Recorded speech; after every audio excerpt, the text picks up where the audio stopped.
নমস্কার বন্ধুরা, এই ভিডিওটিতে আরেকটি গুরুত্বপূর্ণ আপডেটস নিয়ে তোমাদের সামনে কথা বলতে চলে এলাম। বন্ধুরা, ফার্স্ট টাইম তোমরা এখানে দেখতে পাচ্ছ যে আমি কর্ণাটক স্টেটের ডিপ্লোমা নার্সিং এক্সামিনেশন বোর্ডে যে মেন ওয়েবসাইটটা রয়েছে সেই ওয়েবসাইটটা ওপেন করেছি। যেহেতু আজকের আবার আরেকটি নতুন আপডেট নিয়ে তোমাদের সামনে তুলে ধরবো, তো অবশ্যই মাথায় রাখতে হবে যে ভিডিওটি স্টেপ বাই স্টেপ অবশ্যই তোমাদেরকে দেখতে হবে। যে সমস্ত স্টুডেন্টরা তোমরা জিএনএম থার্ড ইয়ারে এক্সাম দিয়েছিলে এবং যারা রিভ্যালুয়েশন করতে চাইছিলে, সেই সমস্ত স্টুডেন্টদের জন্য একটি গুড নিউজ তোমার সামনে প্রোভাইড করতে চলেছি।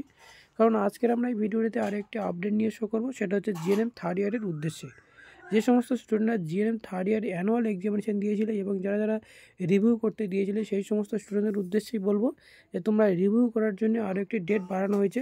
বন্ধুরা, তোমরা এখানে দেখতে পাচ্ছ যে date extension apply for revaluation December 2024 third year annual examination. যে অ্যানুয়াল এক্সামিনেশান হয়েছিল, সেই অ্যানুয়াল এক্সামিনেশান রিভ্যালুয়েশনের ডেট ছিল 6/1/2025, কিন্তু ডেট আরও বাড়ানো হয়েছে। তো কত তারিখ পর্যন্ত এক্সটেনশন করা হয়েছে সেটা একটু দেখে নেবো। তো এর উপরে আমরা যদি ক্লিক করি, তাহলে সঙ্গে সঙ্গে তোমার সামনে একটা পিডিএফ ওপেন হবে, যেটা তোমরা এখানে দেখতে পাচ্ছ ভিডিও অন স্ক্রিনে। এটা কী বলা যায় দেখো বন্ধুরা, 7/1/2025 অর্থাৎ আজকেরই পাবলিশ করা হয়েছে এই নোটিশটির মেমো নম্বরটি অবশ্যই দেখতে পাচ্ছ। এখানে কী বলা আছে দেখো, date of extension apply for revaluation December 2024 third ইয়ারে অ্যানুয়াল এক্সামিনেশন, যে অ্যানুয়াল এক্সামিনেশন হয়েছিল এবং সেই অ্যানুয়াল এক্সামিনেশন 6/1/2025 পর্যন্ত এই ডেটে রিভ্যালুয়েশন করার ডেট ছিল, কিন্তু এক্সটেনশন করে টিল নাও করে দেওয়া হয়েছে এখন 13/1/2025 পর্যন্ত তোমাদেরকে এই ডেটটা এক্সটেনশন করা হয়েছে। বন্ধুরা, এতটুকুই ছোট্ট আপডেটটুকু জানানো ছিল আজকের এই ছোট্ট ভিডিওটির মাধ্যমে।